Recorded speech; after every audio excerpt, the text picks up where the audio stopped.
Velkommen til. I dag skal vi kigge på en kreativ proces, der starter et ret uventet sted. Hvad gør du, når dit bedste værktøj er for godt? Altså når det er så succesfuldt, at det bogstaveligt talt ødelægger sig selv.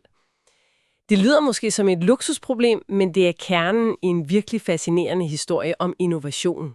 Ja, det er det i den grad. Du har delt en artikel med os fra fluefiskersiden.dk, som er skrevet af Michael Møller.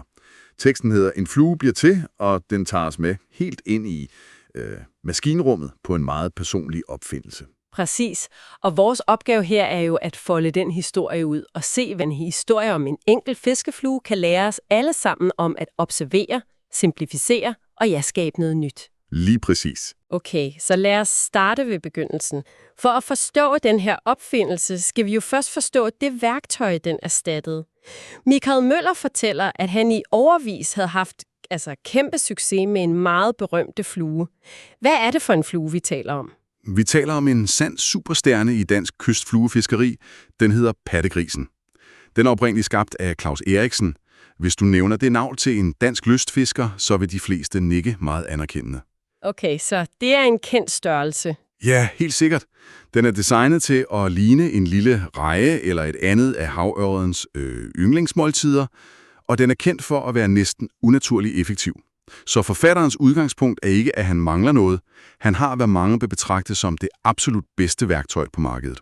Godt. Så han står ved kysten med det øverste grej, fiskene bider på. Hvor opstår problemet så?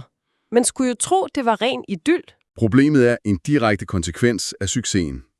Havørerne er så aggressive og vilde med den her pattegris, at de simpelthen maltrakterer fluerne. Han bruger selv ordet sønderbid. Ah, okay. Forestil dig, du har bundet den her smukke, detaljerede flue, og efter et par fisk er den revet til travler. Det er her, det begynder at blive interessant. Ja, for han beskriver jo forfaldet ret levende. Det er ikke bare, at den bliver lidt nusset. Han skriver, at til sidst var der hverken rygskjold eller øjne tilbage. Alt det, der ligesom visuelt definerer fluen, bliver simpelthen slidt af. Præcis. Det, han står tilbage med, er i bund og grund en krog med nogle få lyserøde fjer og hårtotter, der fladrer i vandet.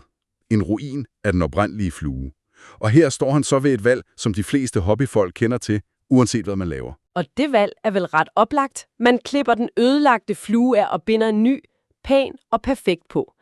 Man vil jo gerne have det bedste produkt i vandet. Hele ideen er vel at skabe en perfekt imitation, ikke? Det er den gængse logik. En logik, der er drevet af en form for perfektionisme. Men her gør Michael Møller altså noget andet. Noget, der går stik imod intuitionen. Om det er dovenskab, stadighed eller ren nysgerrighed, det ved jeg ikke. Men han fortsætter med at fiske med de her totalt hærgede fluer. Okay. Og det er her, han gør den opdagelse, som er hele fundamentet for resten af historien. Og hvad er det så, han opdager med de her flueruiner? Han opdager, at jo mere ødelagte og minimalistiske de bliver, jo bedre fanger de. Han skriver det helt direkte. Jo mere sønderbittet de blev, jo større appetit havde fiskene på dem. Wow! Det er jo en fuldstændig kontraintuitiv indsigt. Den version af fluen, som han burde have kasseret for længst, er ikke bare god nok, den er bedre end originalen. Okay, det er jo et ægte aha-øjeblik. Men det må også være en lidt forvirrende opdagelse. Hele håndværket går ud på at binde den her flotte, naturtro flue, og så finder man ud af, at fiskene er mere interesserede, når alt det pæne er revet af. Det er et utroligt modigt øjeblik, tror jeg. Du skal turde stole på din egen, konkrete observation, frem for den etablerede sandhed og din egen stolthed som håndværker. Ja, det er rigtigt. Tænk på det pres, der ligger i en hobby. Man vil gerne vise sine flotte, perfekt bundne fluer frem til fiskekammeraterne.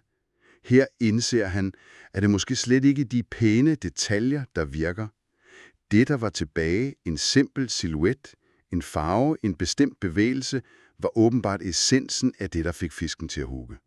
Alt det andet, rygskjoldet, øjnene, det var måske mere for fiskerens øje end for fiskens. Det minder mig lidt om, når man fjerner alle de unødvendige apps fra sin telefon. Man tror måske, man mister funktioner, men pludselig er den hurtigere og mere intuitiv, fordi man har skrællet den ind til kernen. Det er en fremragende analogi, og det er præcis det, der sker. Han opdager, at mindre ikke bare er mere, mindre er bedre. Det er en lektion, der går igen i så mange discipliner.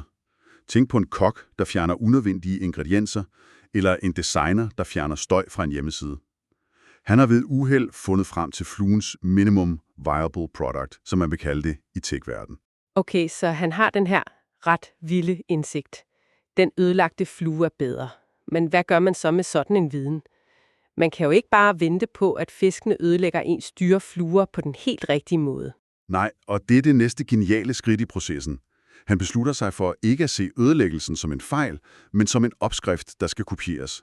Han sætter sig for at designe en helt ny flue, der fra starten ser ud som en ødelagt pattegris. Han vil bygge en flue, der er født ødelagt, om man vil. Og den her nye skabning, den får vi jo også et navn. Ja, og navnet er i sig selv en lille historie. Han døber den The Pink Cormorant. Pink er selvfølgelig en reference til den lyserøde farve, som den deler med pattegrisen, men cormorant, det er det engelske ord for en skarv. Han forklarer selv, at navnet jo skulle være noget med en dygtig fisker. Det er en ret sigende detalje. Skarven er jo for mange lystfiskere indbegrebet af en benhård konkurrent, en ren fiskemaskine. Så ved at udskifte det lidt hyggelige pattegris med den klinisk effektive skarv, sender han et signal, ikke? Absolut. Han signalerer, at den her flue ikke vinder på at være nuttet eller en smuk imitation. Den vinder på at være brutal og effektiv. Det er funktion over form. Navnet emmer af en nyfunden selvtillid, der er baseret på den her konkrete observation. Og selve fluen, The Pink Cormorant, hvordan ser den så ud i praksis? Hvad er der helt konkret tilbage, når man har skrællet alt det unødvendige fra en pattegris? Jamen, det er netop essensen. Den er bygget op omkring en meget simpel profil. Den har ikke noget detaljeret rygskjold, som pattegrisen er kendt for. Den har ingen øjne. Den består grundlæggende af en krop af lyserødt materiale og en hale af nogle bløde, levende fjer, sandsynligvis marabu, der pulserer og skaber liv i vandet. Så en silhuet, en farve og en bevægelse. Intet andet. Det er definitionen på at barbere noget ned til dets absolute kerne. Det er en øvelse i reduktion. Han har ikke spurgt, hvad kan jeg tilføje, men derimod, hvad kan jeg fjerne, uden at den mister sin magi? Og svaret var åbenbart næsten alt. Men det er jo en ting at have en teori. Den ultimative test kommer vel, når den rammer vandet. Så virkede den?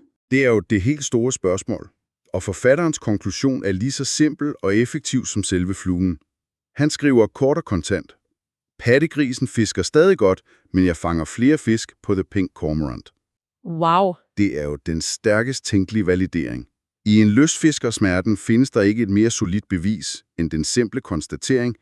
Det er ikke bare en teori længere, det er et empirisk resultat. Det er jo en fantastisk personlig sejr. At stole på sin observation, ture gå imod strømmen og så rent faktisk blive belønnet. Men stoppede succesen så ved hans egen fiskekasse, eller kom den her idé videre ud i verden? Den begyndte at sprede sig. En god idé i et nichemiljø har det jo med at finde vej. Han nævner, at fluen blev omtalt i FFD's blad Fluefisker i september 2017. FFD er forbundet for fluefiskeri i Danmark, så det er det officielle talerør. Okay, så det er en stor anerkendelse. Ja, en markant anerkendelse. Det er som at få en god anmeldelse. Det betyder, at andre erfarne folk i miljøet har set ideen og anerkendt, at der er noget her. Det går fra at være en personlig løsning til at blive en anerkendt metode, som andre kan lære af. Og i artiklen nævner han endda, at den tog et skridt videre ind på den kommercielle scene. Ja, og det er måske den ultimative anerkendelse. Han skriver, at fluen blev optaget som en af fluene i firmaet A. Jensens kystsortiment. A. Jensen er et etableret mærke. At de ser et kommercielt potentiale i fluen er et kæmpe skulderklap. Men blev den så udgivet?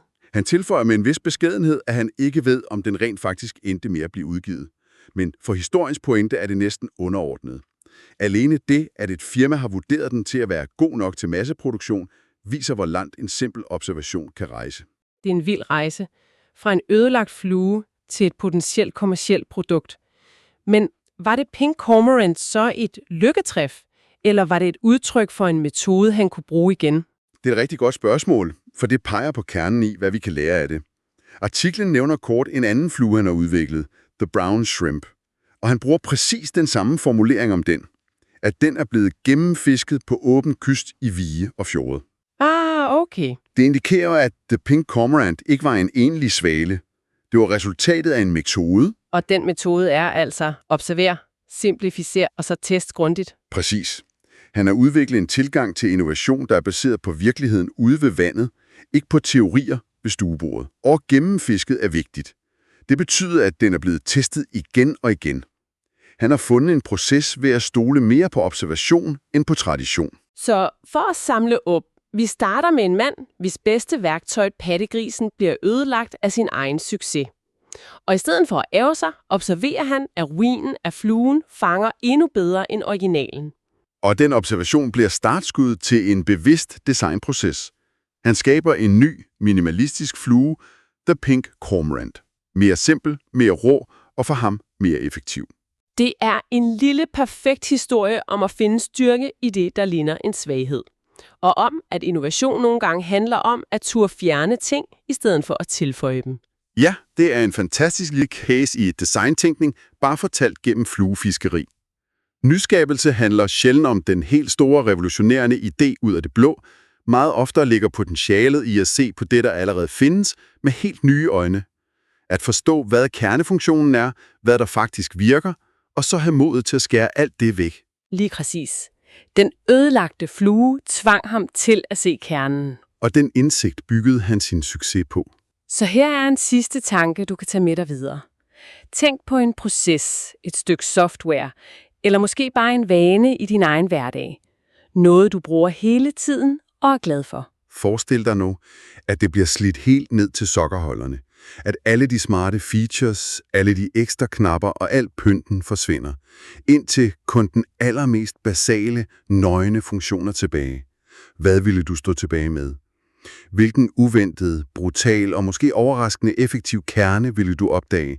Og hvilken helt ny og forbedret version kunne du bygge, hvis du kun tog udgangspunkt i den indsigt?